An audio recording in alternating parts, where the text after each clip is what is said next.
लालच बुरी बला है, ये लगभग हम सभी को पता है। लेकिन हम में से कुछ लोग हैं जो सब कुछ जानते हुए भी अपनी आदत से बाज नहीं आते हैं। जो उनके अंदर लालच होता है ना कहीं मौका मिलने पे वो जाग जाता है। ऐसे लोगों के लिए मेरी आज की कहानी है कि अगर आप किसी दूसरे के धन संपत्ति पे लालच दिखाते हैं, नज़र टिकाते हैं, तो आपका जो आपके भाग्य में लिखा है ना, वो भी चला जाएगा। अगर आप किसी का 1 रुपया भी अपने पास रखते हैं तो आपका उसके बदले में 1000 रुपये जाएगा। तो आपको लगे शायद कि हाँ, मैंने दूसरे की चीज़ हड़प ली है तो मैं अब 10 कदम आगे चला गया हूँ अपने जीवन में। ये बिल्कुल गलत सोच है आपकी, क्योंकि थोड़ा सा इंतज़ार करना रहता है, फिर आपके सामने सब कुछ आ जाता है। आप 100 कदम गर्त की ओर चले जाते हैं, 100 कदम आप अपने जीवन में पीछे चले जाते हैं। तो आज की कहानी शुरू करते हैं। किसी गांव में जो है एक गरीब लड़का रहता था, और वो गाय बकरियों को चरा के अपना जीवन निर्वाह करता था। तो रोज़ की तरह वो अपना गाय और बकरियां ये चरा रहा था। तो उसने देखा कि एक बुजुर्ग इंसान जो है उसकी तरफ बढ़े जा रहे हैं। तो वो सोच रहा था कि ये मेरी तरफ क्यों आ रहे हैं। ये सोच ही रहा था कि वो बुजुर्ग आदमी उस लड़के के पास आ जाते हैं और बोलते हैं कि बेटा, ये जो पोटली देख रहे हो, उस आदमी के पास जो है, बूढ़े आदमी के पास बहुत बड़ी सी पोटली थी, काफ़ी भारी लग रही थी वो। तो बोले, ये जो पोटली देख रहे हो ना, ये बहुत भारी है। अब मैं थक चुका हूँ और मुझे दूसरे गांव जाना है। तो क्या तुम ये पोटली जो है दूसरे गांव पहुंचा दोगे? इसके बदले में मैं तुम्हें 10 चांदी के सिक्के दूंगा। लड़का जो बहुत गरीब था, उसकी आंखों में चमक आ जाती है। वो क्यों मना करता? उसके पास मना करने का कोई रीज़न ही नहीं था, कोई वजह ही नहीं थी। हट्टा कट्टा जवान लड़का था। उसने बोला कि हाँ ठीक है, मैं उस गांव में ये पोटली पहुंचा दूंगा। बूढ़ा आदमी खुश हो जाता है, और बूढ़ा आदमी जो है वो उसके पीछे पीछे, लड़के के पीछे पीछे चलता है। लड़का आगे आगे रहता है, बूढ़ा आदमी पीछे पीछे रहता है। बूढ़ा आदमी बोलता है कि बेटा थोड़ा धीरे चलो, क्योंकि मैं जो है इतना तेज़ नहीं चल सकता हूँ। तो लड़का बोलता है हाँ बाबा। वो थोड़ा धीरे चलने लगता है। फिर एक पहाड़ की चोटी आती है जिसे पार करके दूसरा गांव आता था।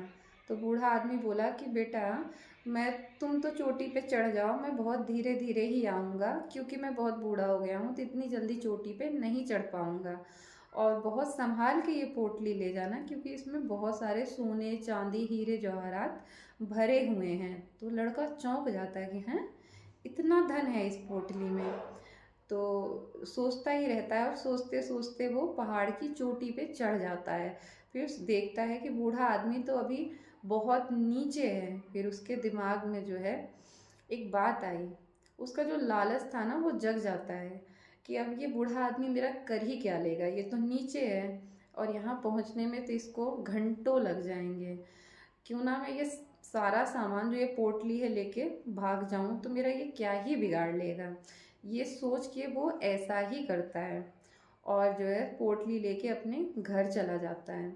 घर जाके बहुत खुश होता है और पोटली खोलता है। जब पोटली खोलता है तो उसमें एक लेटर मिलता है, एक चिट्ठी मिलती है। जब वो खोलता है तो वो पढ़ता है कि बेटा, अगर तुम ये लेटर पढ़ रहे हो तो इसका मतलब है कि तुम ये पोटली लेके भाग गए हो।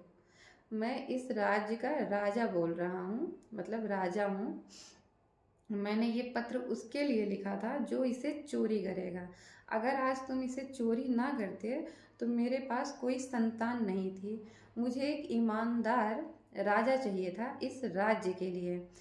तो अगर तुम ये पोटली ना ले जाते, ये जानते हो कि इसमें हीरे जवाहरात सोना चांदी सब कुछ है, और मुझे पता था कि तुम गरीब हो, और तुम मतलब ऐसी स्थिति में भी अपना ईमान जो है डगमगाते नहीं, तो मैं बहुत खुश होता, मुझे बहुत गर्व होता, और मैं तुम्हें ही अपने राज्य का जो है राजा चुनता।